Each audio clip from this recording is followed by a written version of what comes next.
See if I can fuck these up.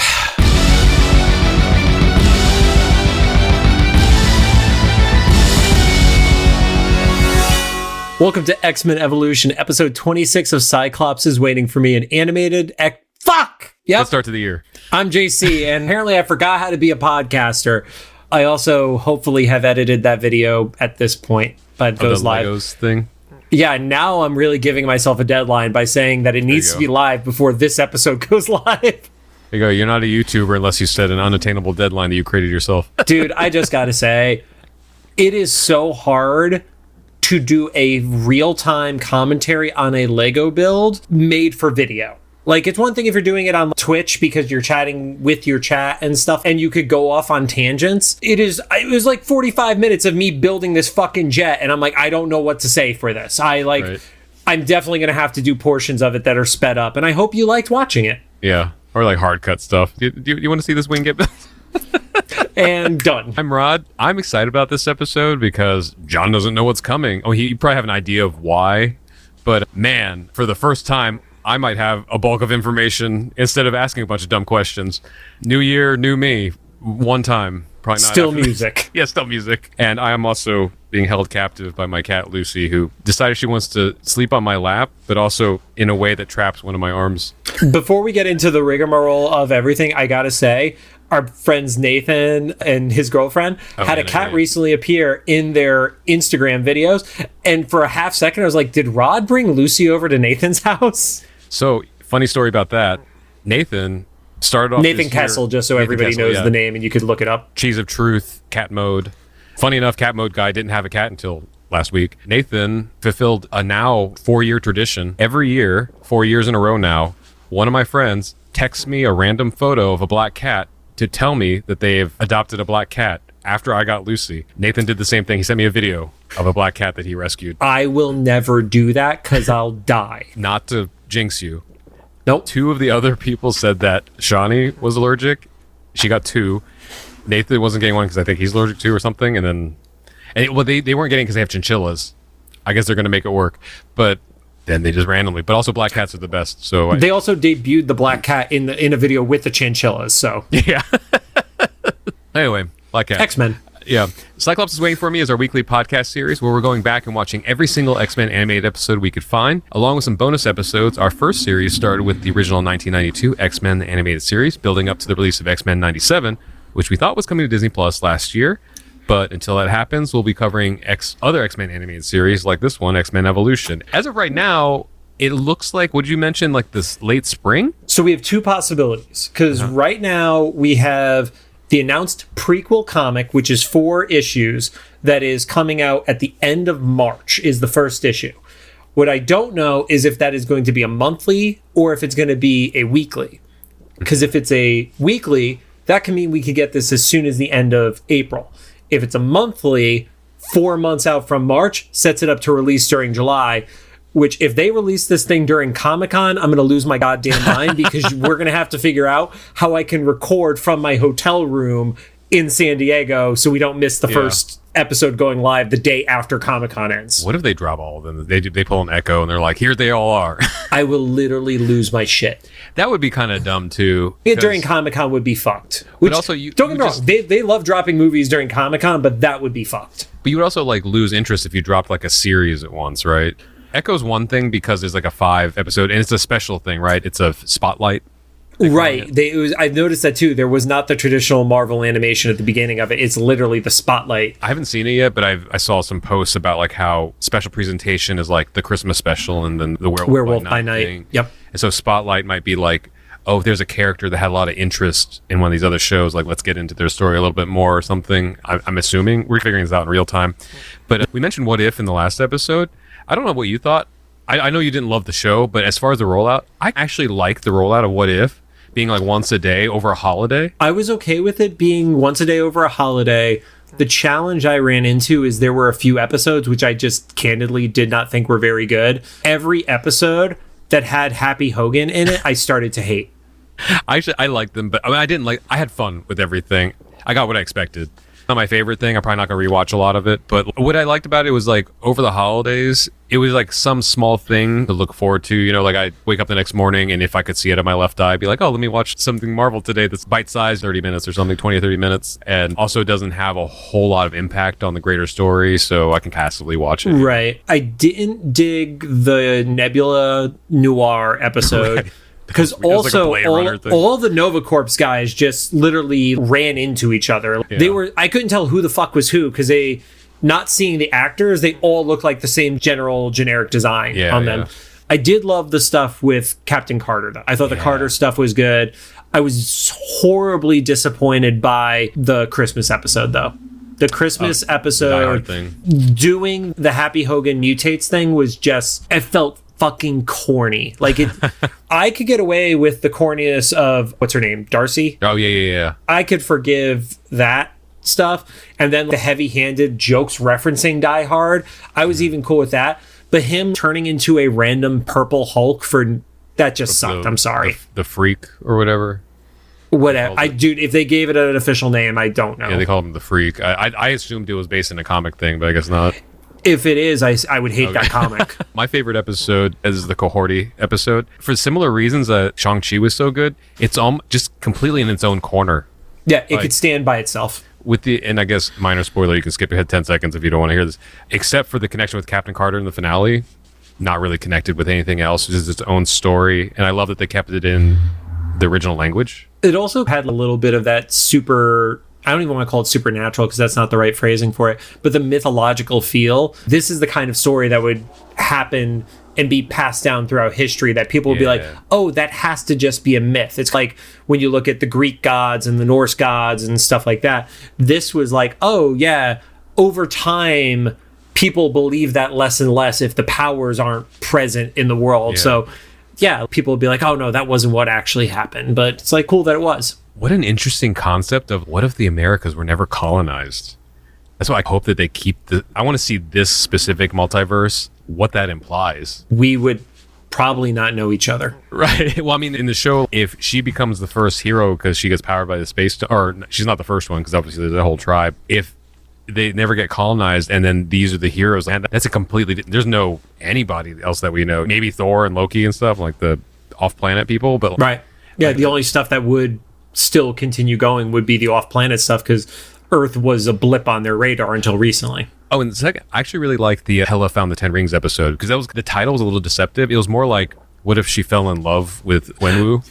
Yeah, what if Hela wasn't a shitty god? Yeah, or I was talking to a friend, I was like, I kind of lovingly call it old white woman brings her problems to Asia. But they did drop a little bit of a hint of a clue of like more context of the Ten Rings. It's something that Odin's afraid of, which is interesting. He was afraid, he said it was a god, or his potential to be a god killer. Right. That kind of makes me excited as a Shang-Chi and the Ten Rings fan, and we don't know anything about the rings. Interesting. That's almost on par with Gore's sword. Right. Anyway, some quick X-Men. Reminders. We're a recap show about X-Men, which this series came out over 20 years ago. There are going to be spoilers, and if you don't want it spoiled for you, pause the podcast, watch the episode, come back. We are currently not sponsored or affiliated with Marvel Animation, Disney Plus, or Rod's going to be a prick, so I'm going to say Hulu as well in any way. And don't forget to follow us on social media at Cyclops CIWFM Pod on Instagram, TikTok, Threads, X, I guess, and Facebook. And of course, make sure to follow us on all your favorite podcast services. Real quick, did your TikTok all of a sudden turn off or reset all your notification settings? Because I used to have all notifications off on TikTok, and then today it is blown up with every single person going live and posting. So I had to like basically mute the entire app again.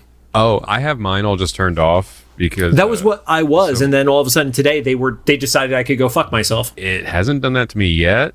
But also, I have noticed they get tricky with it. So, this is going to sound like a humble brag, but I'm not. This is just for the context. When my TikTok account started popping off, that's when I turned off the notifications because it was crazy. But they keep wanting me to turn on my messages to everyone, which nobody wants. TikTok, if you're listening, all our friends are like, we don't want that on there because that's literally like thousands or tens of thousands of people. No offense to anybody else, but imagine getting texts from like 140,000 people. Like, that's what it's like. So, I don't want to turn it on, but they put the button in the way where if you're tapping really fast, you'll hit it on because I've done it and a couple you won't times. Notice. Yeah. Well, I noticed it because I was like, wait, did I just push what I thought it did? And then I have to go dig in the settings to turn it off. So I wonder if maybe that's another possibility where like they put that button on for notifications somewhere that you, because what it did with the messaging thing was like, do you want to turn this on for everyone? And I'm like, no. And when you hit no, when the box disappears, underneath the no is another box that says turn it on. And it was like, just move the exit out. But anyway, TikTok's a fun place. And one final public service announcement to everyone. Do not ever in a Facebook post use the highlight function. I do not want to have a push notification to anything you fucking post about if it doesn't directly involve me. I don't even know what that is. If you highlight a post, it literally sends a notification to every person you're friends with. Oh my God. All right. Don't do it. Just straight up, don't do it. If you do it, I'm gonna hate you. Okay. Now, on to the show. Today, we're talking about Season 2, Episode 13, titled Walk on the Wild Side. It aired on March 2nd of 2002, currently sits at a 6.6 star rating on IMDb. I was a little surprised that it was this low of a rating, honestly. Oh yeah, this was a fun episode. Maybe because it's out of order, clearly out of order. But it's a really good episode. It's a good episode, yeah. That's why I was confused. I don't know, or maybe some of those fans we were talking to, fans, air quotes on audio podcast. This actually would be fodder for them. All right. Which, once again, wild because this is not an inconsistent, it's a consistent thing throughout everything X-Men. So, episode kicks off 14 minutes in. Rod, we got there before the 15-minute mark. Episode kicks off with Scott, who is getting into the elevator, bringing himself down to the sub-basement. And you start to overhear Jean talking to somebody, giving instructions, and she's talking to Magma. Before this episode, what did you know about Magma? Because she's had various ways she's been used in like the X-Men from a storytelling perspective, but I was curious, as somebody who isn't as deep into the comic side, what did you know about her, if anything at all? I wasn't aware of anything of her. If I'd seen her before, I didn't realize it. Did you ever play X-Men Legends, like the action RPG game? I don't think so. Okay, so in that game, she was essentially the Kitty Pryde / Jubilee character, where she was the new mutant who is going to the Institute for the first time. So she was the eyes of the player, meeting all these people on the team. What system was that on? Xbox. Oh, okay. Yeah. Original Xbox, I want to say. So I probably missed that because the last system I owned before recently getting a Switch was the PS1. I think it might have been PS. Yeah. It would have been PS2 and Xbox, I want to say. Because I remember the summer before I went to college, I got a PS1 and a little TV for my bedroom because I was like, this is the last time I'm going to be able to play video games for a very long time. And I was right. It was 15 years. So you hear Jean talking to Magma. Scott is looking through like a hole in the ceiling, looking through deeper into this cavern, and you realize that this is actually like a training scenario for Magma. And Jean is going to pull down some rocks, and she basically puts them together to create a bridge, and she asks Magma to fuse them together with her powers. I can't be a teacher in this real world. I could never be a teacher in a superpowered world. I would not trust someone to make lava 5 feet in front of me, especially a child. And make sure that there's enough control that the bridge itself is going to be strong enough for you to walk through or walk across. I didn't even thought that far ahead. Like, this is going to blow up in my face or something. Yeah, but Magma is able to do her thing, and he superheats it, and it makes a bridge for them. At that point, Scott gets their attention and reminds Jean that Amara, which is Magma's name, can't be late for her first day of high school. Was this other stuff happening? No, they're still in school. So wasn't she in this show before? Yes, she has been on since the beginning of season 2. She has been with all the other New Mutants. I'm confused with the timeline. Did we go on summer break or something at some point? I don't know. Maybe it's like they wait until the start of a semester before they bring them in and stuff like that. And I keep forgetting this is out of order, so it might make more sense if we put it back in the timeline where it was, if I look back. If it happened right after On the Wings of an Angel, which was the Christmas episode, that would make sense. That's roughly the time frame. Magma notices that there is a crack on the bridge, so she basically calls the whole thing a failure. Jean is trying to keep positive, use it as a learning experience, but at that point, one of the boulders from above breaks free, starts to head towards them. Magma misses, and then it cuts to the open. They've been doing a lot of the like close call stuff in the opens for some of these recent episodes. Yeah. But they did so much back in the day that they could just stop trusting it. You're like, oh, they'll be fine. We're only like 2 minutes into the episode. They're not gonna Yeah. And they were also, the last episode we recorded and this one were like really fast cold opens. They were like less than 90 seconds, I want to say. Oh, that's right, yeah. Whereas we've had a few that were like very long extended cold opens. This one was on the quicker side. It was almost like they wrote the episode and like the cold opens were so successful. The studio was like, you have to have a cold open for everything. So they just like make it up. When I was at WWE, a cold open was the standard by the time that I had gotten there. We had to get a level of approval if we ever wanted to start the show with just the animated intro with music and stuff. Gotcha. So coming back from that, Jean is able to grab the boulder with her telekinesis, and then Scott shoots through it, which we're going to get into what Scott doing that actually meant to the characters and such. Yeah. But it also seems like an awful idea that when something is hurtling down towards people, you shoot it from above with your force blast, which would make it shoot at them even harder and faster. Back to was the Forge episode. We're like, why do guys just want to blow stuff up? Yep. And Scott is one of those guys who wants to blow shit up. Yeah. They start to head back to the elevators. Jean is pissed. Scott sucks, and he gives the kind of like, there for the damsels in distress moment. And Jean understandably storms off. And it was like, oh yeah, Scott doesn't know how to read cues. So he actually thinks he did a good thing here. The look on Jean and Amaro, like they're grossed out. As they get into the elevator, that's actually where Scott realizes that he even had a fuck up. It's not until they're actually in the elevator that he starts to piece things together that, oh, maybe I didn't do this right. They get out of the elevator on the main floor with the dorms and such, and he's still clueless. And Jean calls him out. She's like, basically, you're just being a guy. Like, you couldn't have just let us take care of it. So she storms into her room, closes the door, and then Magma storms into her room and slams the door too. Jump over to the Brotherhood house, which has fallen into even more disrepair than the last time we saw it. And Boom Boom has no respect for anybody's privacy. Yeah, she blows into the bathroom, like literally.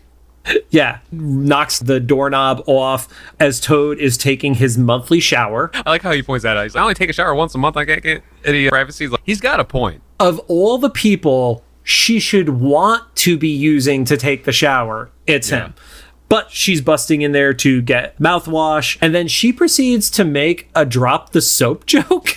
Yeah, right. By dropping one of her little explosive boom balls, whatever the fuck they're called, into the tub. And as she walks out, it blows up and just decimates the tub. I don't think Toad is not going to get hurt from that. But also now they don't have a tub. Yeah. And then later there's a sound that implies that the toilet blows up too. So I'm like, you just not have a bathroom? No, just utterly decimating the one bathroom in the house apparently that has mouthwash in it. Yeah. As she's walking down the stairs, she sees Blob and decides to tell Blob that Mohawks were so last century, which, reminder, this was aired in 2002. And that was also a phrase that Kitty used.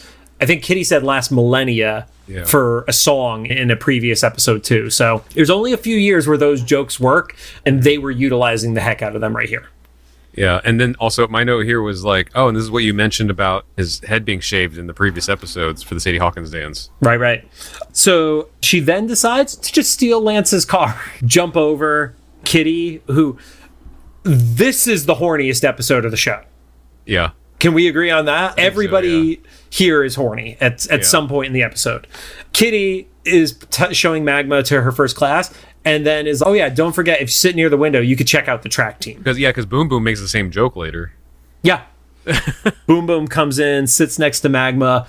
I almost forgot that Boom Boom was an actual member of the Institute for a hot second, because I was like, oh yeah, you should recognize her. Yeah. She's like, oh, we have first period together. This is so. It's still interesting to me. Like I always have to put my head into sitcom mode almost with the show, because it's like, you shouldn't like each other because you're trying to homicide each other, especially the Brotherhood. Well, did Boom Boom really try to homicide them, or? But she's like living with them. Yeah, she's living with them. You're sharing a house with the people who've tried to kill you. Yeah. But Boom Boom hasn't aggressively attacked the X-Men yet.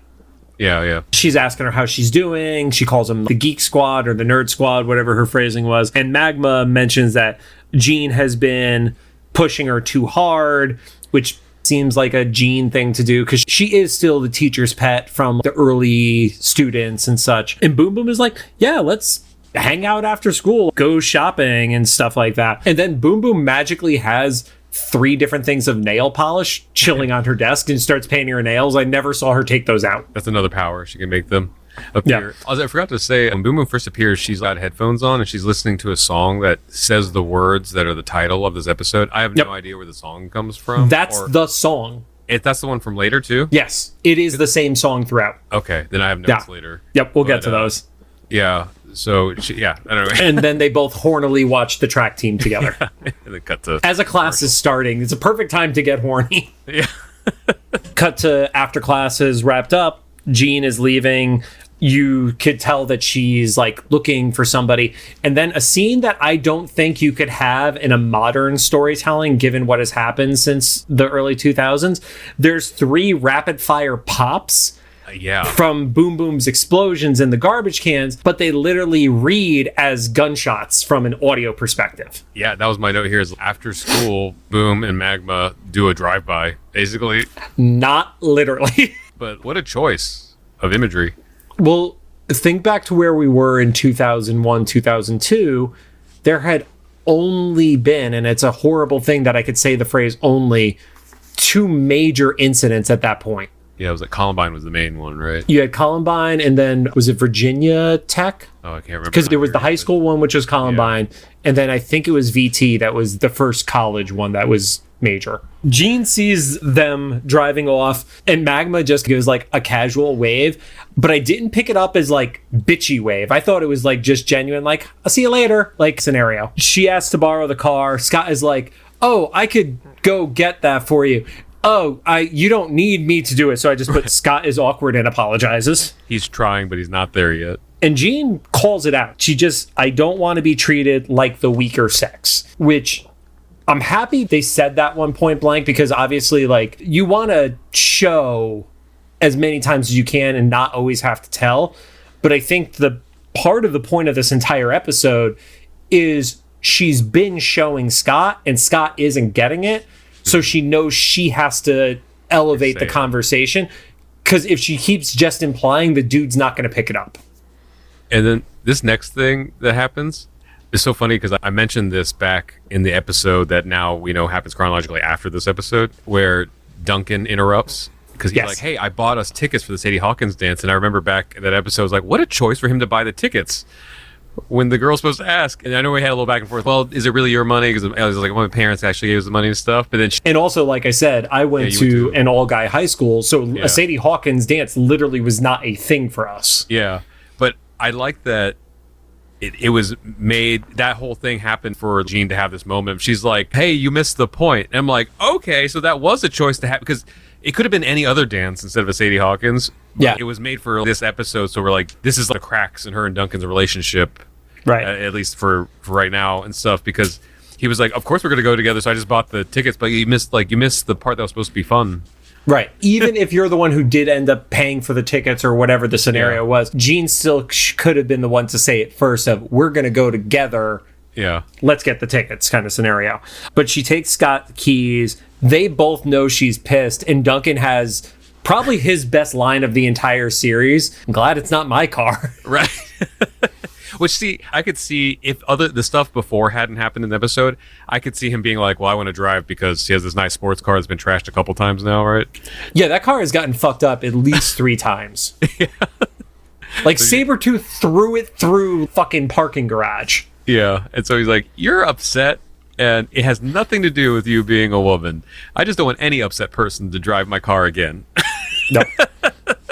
So Boom Boom and Magma are driving. There are these 2 like scuzzy looking dudes sitting on probably a bus stop bench, and they decide to just carjack somebody.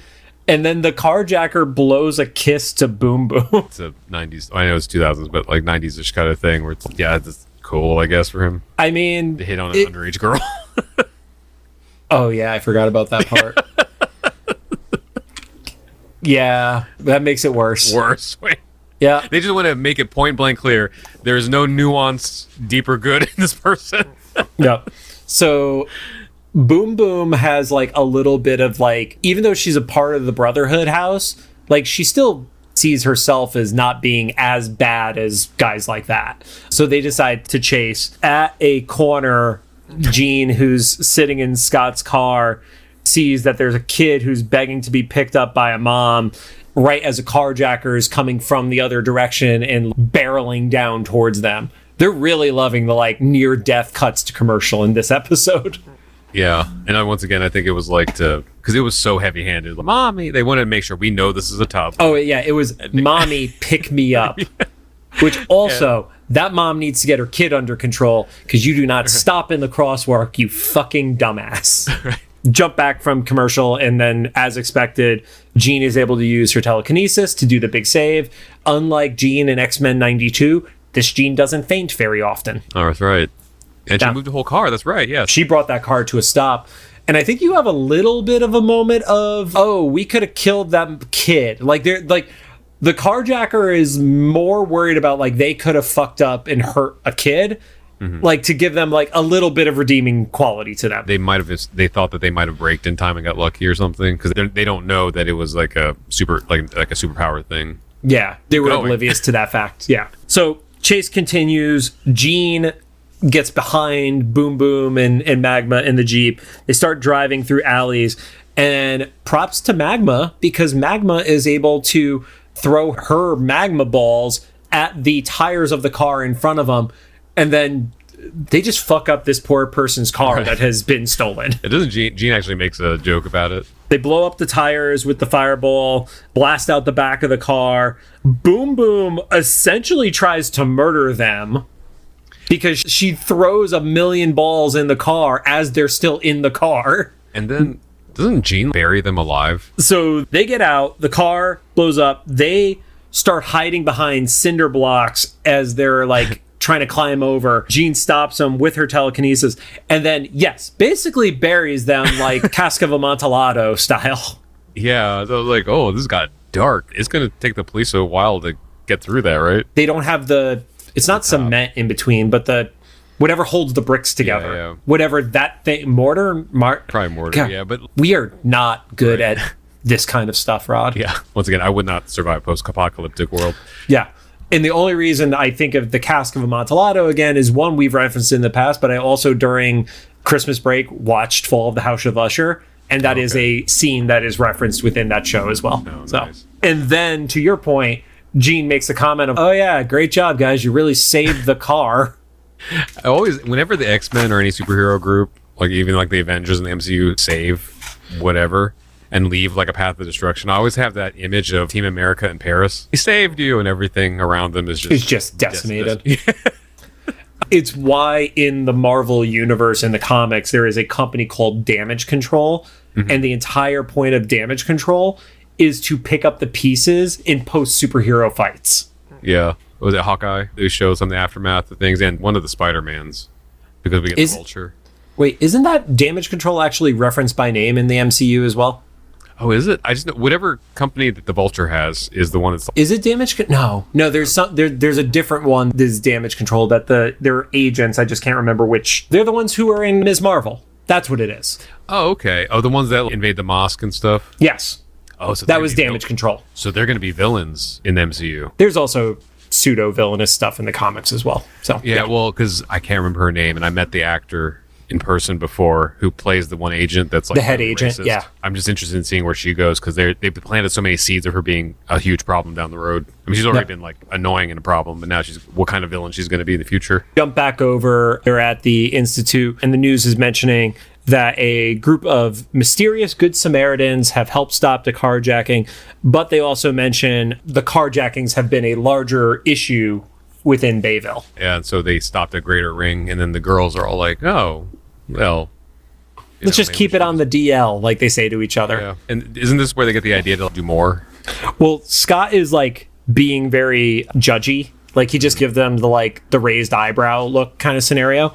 But the thing that I think is cool here is the X-Men as a team are rarely going out in stopping anything other than mutant issues. Because in your normal comic book world, you have your street level heroes like your Spider-Man, your Daredevil, your Moon Knights, and people like that, who would be the ones who are stopping the purse snatchers and stuff like that.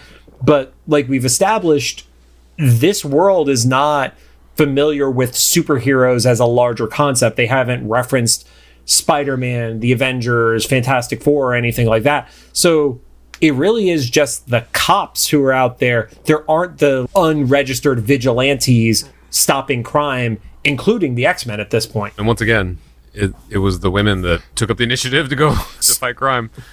So at this point, you do get the music video. Legitimately really enjoyed the song, and we'll share the link to it because the video is actually a pretty dope video by itself. Yeah. So, and also the music video is a montage of all their crime fighting stuff, right? And them just hanging out. And references. This is where 90% of those other show references happen, right? So there are 3 main show references. That the one that I knew in advance was the walk down the hallway from The Craft. And during the montage, you see they've added Kitty to the group and Rogue to the group as well. But they literally recreate the iconic walk scene. That's the slow-mo, blow the kiss from the high school walk in The Craft.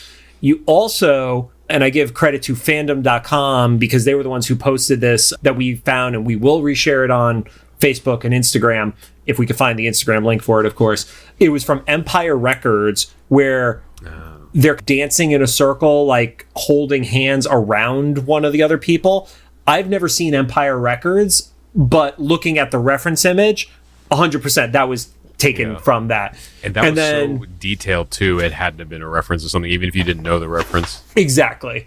And then the third one was the scene from Coyote Ugly, where the original version, there's a little bit of a hip grab, ass grab, stuff like that. This one, there's Magma, who's just in front of Jean, and they're dancing close to each other, but there's not the sexualized touching of it that's happening. Grinding.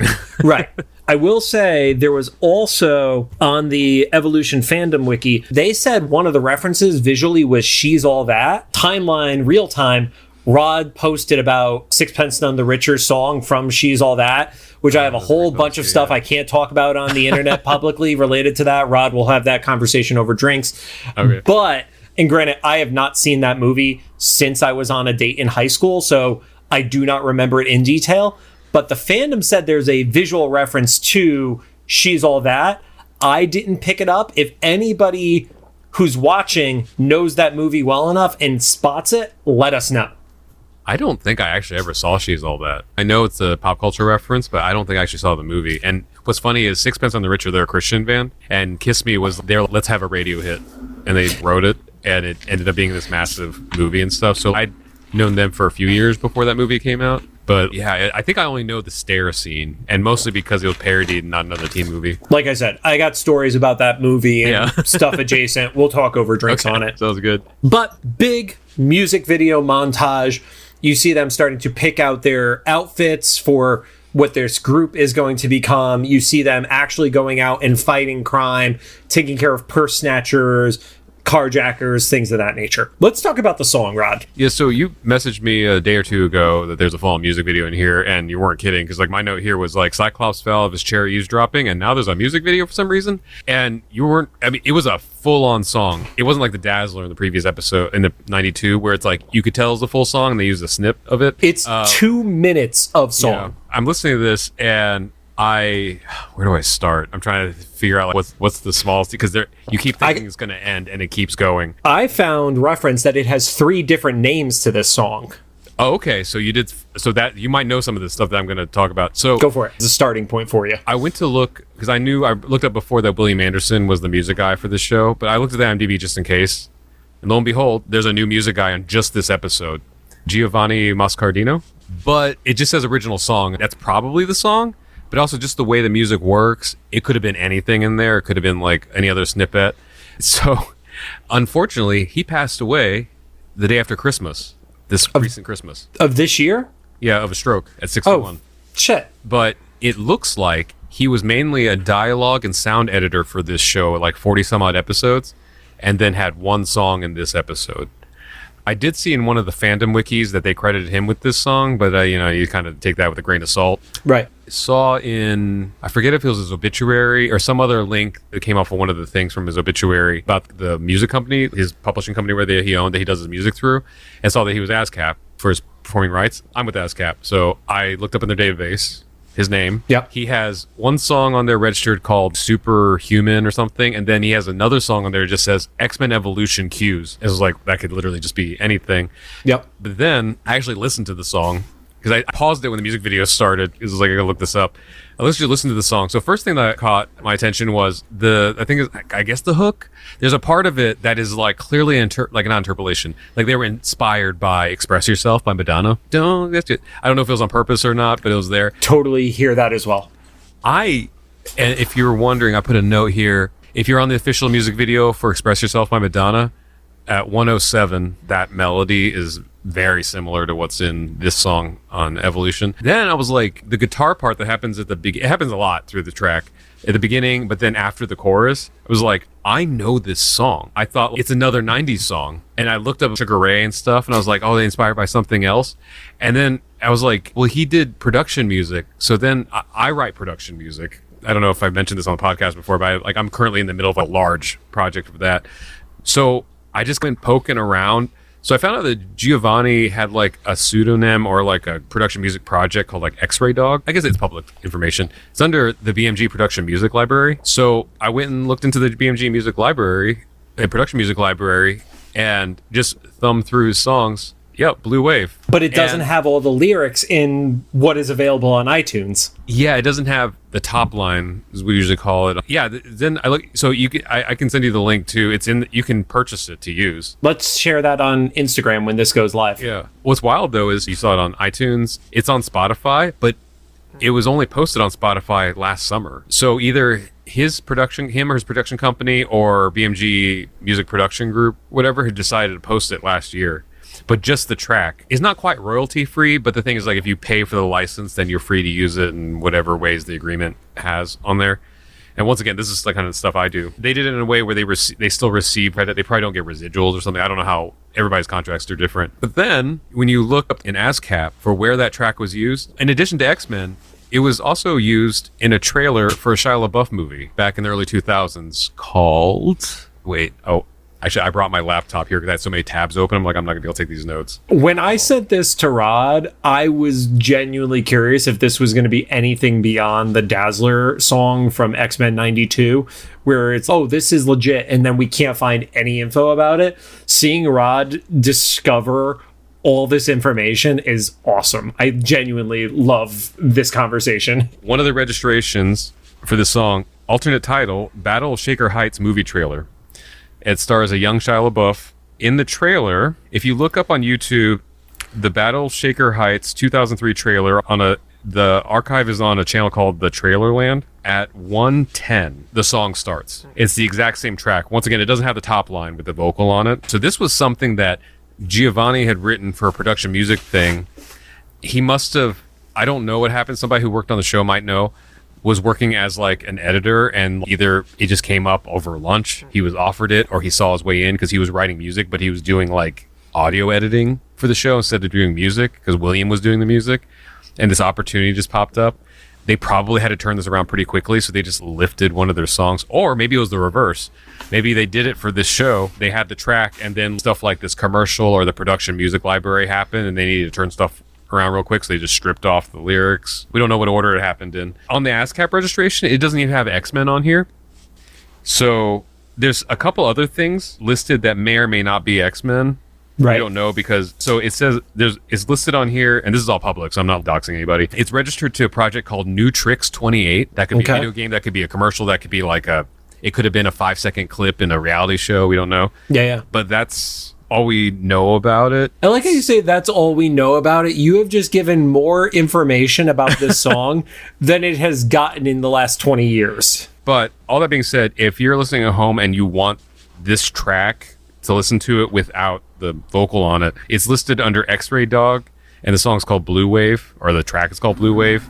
You can find it on most of the streaming services. But recently, right before last summer, you would have had to gone into this production music library, which you probably only would have known about if you worked in the film industry. Yeah, unfortunately, one of the reasons I found out that he had passed away was because I was like, oh, he works in production music. I'll bet we have mutuals. When I looked into Facebook, I saw his obituary. Right. And it had it for December 26, 2023. What weird timing. Rest in peace. He left a legacy that the only thing that sucks is I feel like this is one of those things where he could have been like a Ron Wasserman, where he could finally get his due, because it sounds like there's a fandom and following around this song, especially because I saw re-uploads on full YouTube. re-uploads of just the music video on YouTube.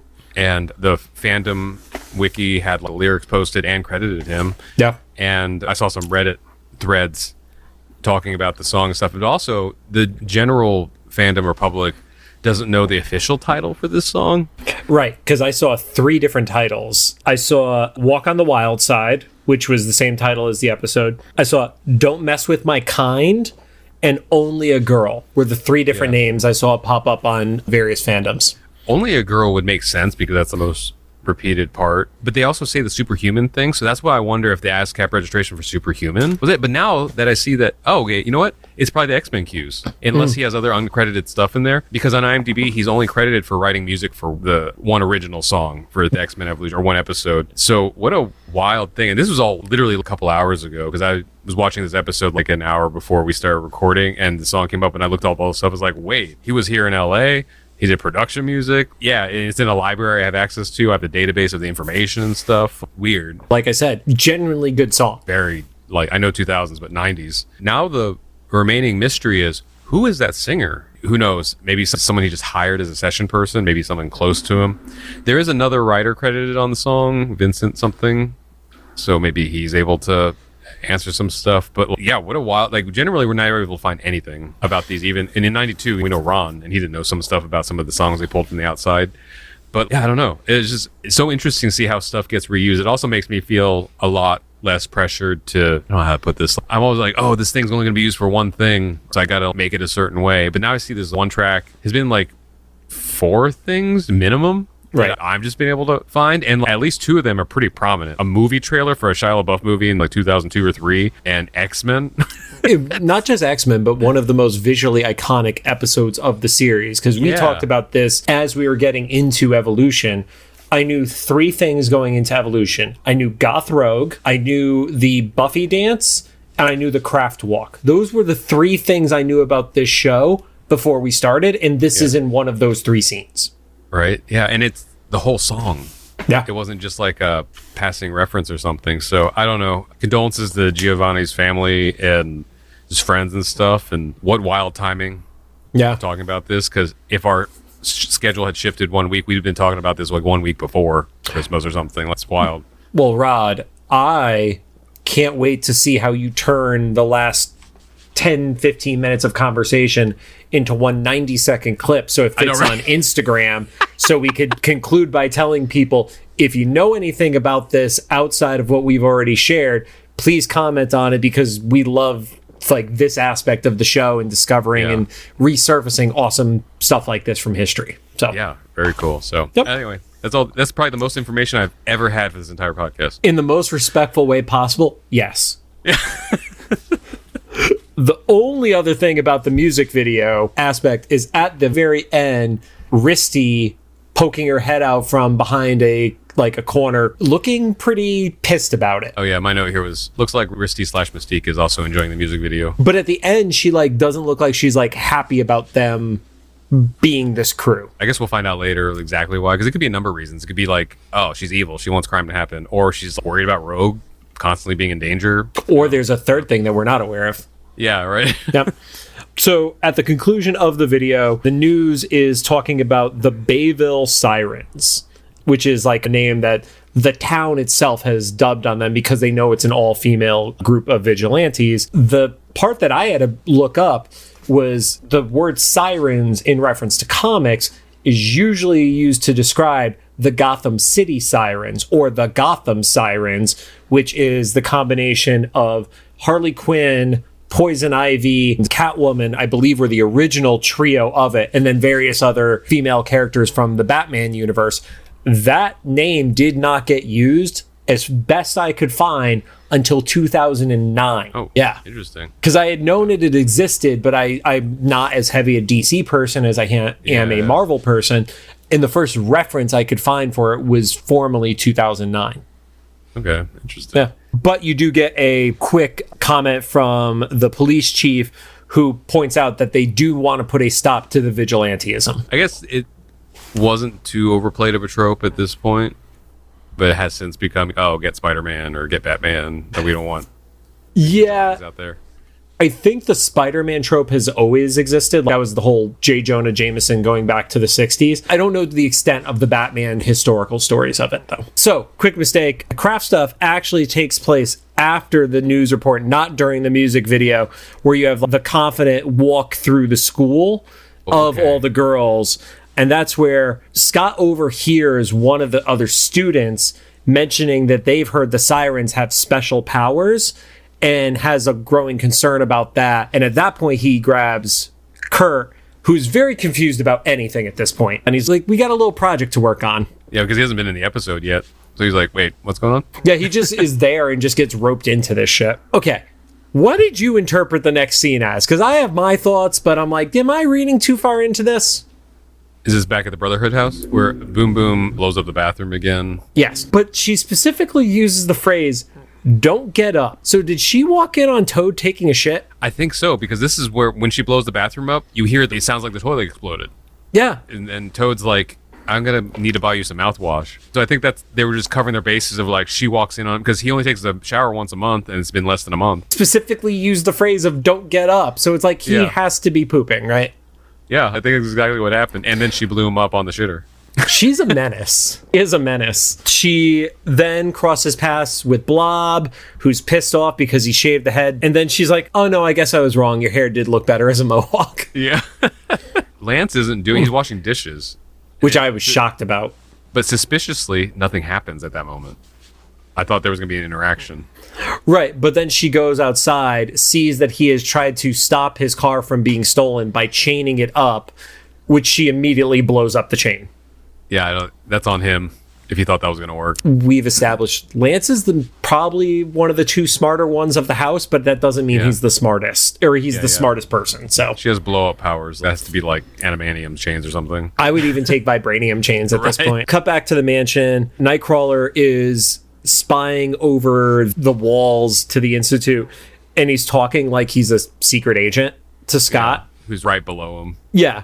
He's like, why are you talking like that? He actually calls it out of like Kurt's basically being a weirdo. They realize that the girls are all sneaking out and they're getting towards the gate, and they're like, oh shit, hide. And Scott has the most obvious car of any person ever in the series. Did you really think that they weren't going to spot you? Yeah, and I was laughing because I was just putting on my sitcom goggles for that. But then Jean looks back and she's like, oh. Yeah, and she spots it. She sees the car, and they're ducked down, but she's like, well, his car just wouldn't be sitting out here. Yeah, his car that has been vandalized by people would not be sitting out here.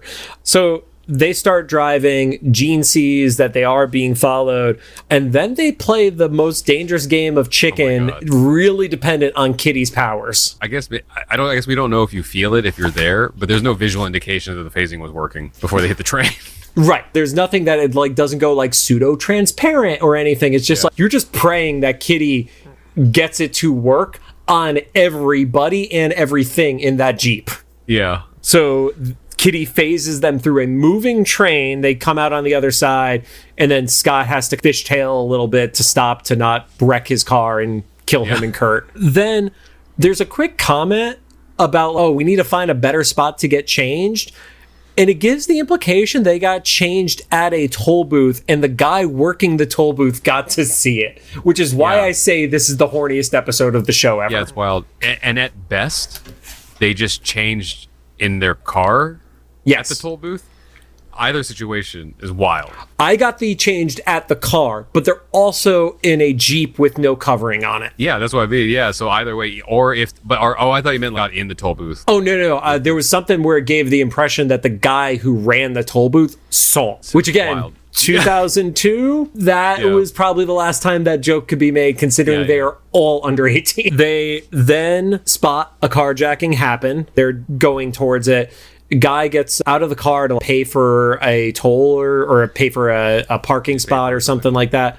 And luckily has his cell phone in hand, and it wasn't the car phone that was built into a car like back in the day. So he immediately calls the cops as the sirens decide to spin around and give chase. They then move into the warehouse district. They find basically like a full-blown chop shop there. Mm-hmm. Which makes sense. That's why there's a carjacking ring. And are chop shops a legit thing, or are those just a thing in movies? I literally don't know. I've never actually been in one myself, so... I wouldn't imagine you would, Rod. Yeah. What if you learned something about me today?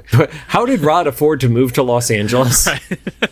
And then they realize that there's a trap that has been set, and the head criminal, I don't want to say mafia because there was an indication they were the Italians, but the head dude was drawn very detailed. Like, I thought he was going to be like a named character for a half second. There's a lot of these guys, like the doctor in the last episode and stuff, like these are all based off people they know. Or they just took the approach of every character, anybody who's speaking needs to have a defined look to them or something to that extent. But you realize that it's a trap, and they start fighting, and they openly use their powers during the entirety of this fight. To what we were alluding to in Retreat, to what happens later in the timeline on the Shadow Dance episode, they're now getting, I don't want to call it careless, but they are more casual about initiating powers in front of people. I guess they're literally like backed into a corner, so it's either that or die. Yeah, so they start using their powers. There's like oil that's like spreading across the floor. That was such a disappointing setup. I thought that was going to pay out to something way cooler. Like something way more violent. Yeah. Yeah. Or just at least, for lack of better words, explosive. Like, just like really amazing. I wrote down there's a very awkward Rogue moment that happens. Oh, is it where she touches the guy and then she's like, ugh. Yeah, that's what it was. Where she made skin contact, which we know she starts to absorb recent memories and stuff like that, and she just gets really grossed out. Yeah. Like, so I don't want to know more about what that interaction was. Boom Boom just loses her goddamn mind and is just willy-nilly blowing everything the fuck up. Has Scott and Kurt teleported in by this point? So that's the point where they are driving through the other side of the warehouse district. Oh, see. They think they lost them, and then all of a sudden they hear shit exploding a row of buildings over, essentially. Yeah. And then they see the combination of like mushroom cloud and beam in the sky. There's lots of fire, and then Nightcrawler teleports the two of them inside, and Scott has the moment where Nightcrawler is ready to go down and do the save the day scenario, but Cyclops is like, no, they're good, let's let them handle it. Hey, learn something. Then they do a really cool wrestling move from like a choreo perspective, where they launch Kitty at the head criminal, and then she grabs him with the head scissor like Hurricane Rana style and flips him into a trunk. That guy's dead. His neck snapped. Oh, the contact of his head, whatever angle it's at, he at best has brain damage. I imagine most of those guys are dead soon if they aren't already. Yeah. So he gets tossed into the trunk, and then you realize that the oil that was in the car has poured out and starts moving towards a fire. Scott does the little, we're not going to tell them this, and he actually does give a little bit of a save. Yeah. And that was actually the only part of the episode I didn't like, because I didn't want him to have like that moment of, I still saved the day. Yeah. I prevented them from murdering this man. And also it was like anticlimactic because wanted to see that guy blow up. Well, there was there was like at least 2 times, maybe 3 times they showed the oil like seeping over to the car and the fire and stuff. And so it was just so anticlimactic to be like, oh, it's going to blow up. Phew. Don't tell them about it. And then it just never happened. So the cops begin to arrive, and there's a female cop who comes inside and is basically like, I'm going to arrest all of you. And the girls are like, but we're the good guys or good girls, or they made some sort of comment to that. And, you know, there was like a girl power comment right before that. And Boom Boom is ready to throw down with the cop. And that's where it's like, oh, yeah, that's why she's the one who's still a part of the Brotherhood house and not at the Institute. Yeah, I was down to see that fight, but then Jean was like, we are not assaulting police officers. Like, yeah, she point blank says, we are not going to fight the police. And then the cop does what I think I would want to see a cop do in this scenario, regardless of the fact that we're going to find out that it's Mystique in 30 seconds. I liked having the cop be like, here's the one chance. I don't want to arrest you because you've been doing good, but you guys got to stop, and gives them the out. And they take it. The cop tells them the way to get out through the sub basement, which goes into tunnels and whatever. And then all the rest of the cops come in. They see that it's clear. And Mystique goes around to the other side of a car and transforms to give the reveal, which also seems like a really bad spy tactic to take down your camouflage when you're 5 feet away from all these cops. Right. But then this moment was one of the reasons I thought, like, maybe her, specifically in this episode, her concern was she didn't want Rogue to be in danger. And that's why she told the girls, like, just don't ever do this again. Yeah, I got that vibe out of it, too. But it also could be to your point of, like, yeah, she's evil, so she would rather get them to stop doing this kind of stuff, because when she's going to start committing certain crimes, she doesn't want them out on the streets ready to stop her as well. Yeah, so she has to like make the decision to fight Rogue or something. Yeah, because we really don't know where she stands with everything, because the last time we saw her was the arcade danger room episode where she stole the data files, but we don't know what she's doing with them, who she's working with, any of that kind of stuff. We get back to the Institute. Jean and Scott are both putting their hands into the cookie jar. Scott pulls his hand out and he grabs the last cookie that's in there. And then he decides to split it with Jean. And then he lets her have the moment where she thanks him for not coming in to save the day. And that's why I don't like that he actually shot the car out of the way, because he still did. And also, was the cookie supposed to be kind of their like, hey guys, gender equality is solved now? I got it more of like, this is our peace offering rather than equality. It gave the opportunity for him to not be like petulant about stuff. Yeah. We know the dude has a massive crush on her too. So yeah. My last note about this, because this is the end. Weirdest milk carton. I don't know why that was so off-putting to me. Either this was animated by someone who lives in an area that milk comes in containers much different than what I grew up in, or they've never seen a milk carton before or jug before.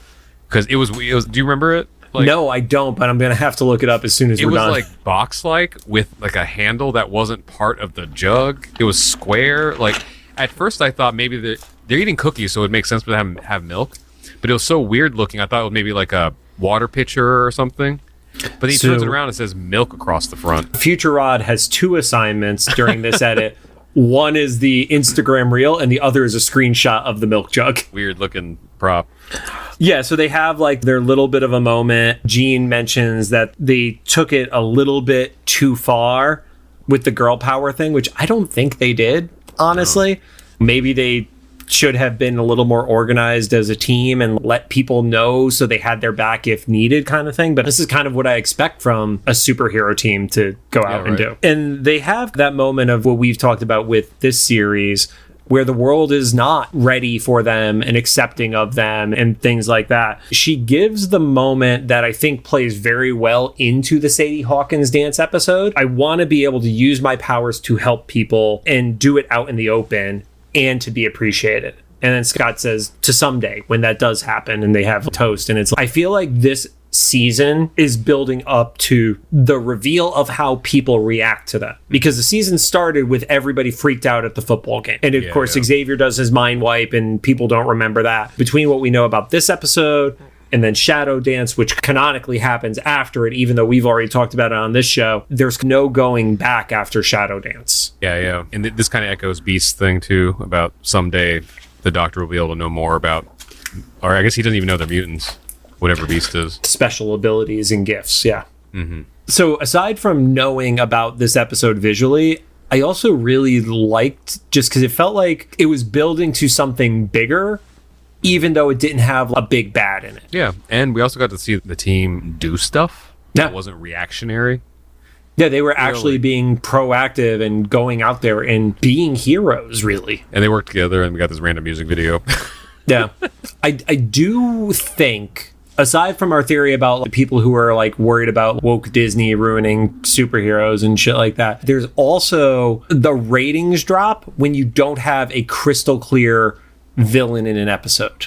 I get that, yeah. Or when it's like the throwaway villain, the witch doctor from Storm's tribe and stuff like that. When it's not a Magneto or an Apocalypse or even the Brotherhood as your bad guys, I think there's a little bit of a ratings dip in terms of IMDb stuff. I'm mostly surprised at the ratings so low based on like how much of meme's not the right word, but like kind of pop culture. Yeah, like the iconography within it. Yeah. Yeah, most people know images from this episode. Rod, final thoughts? No, I had all the information earlier about the song. That was all I knew.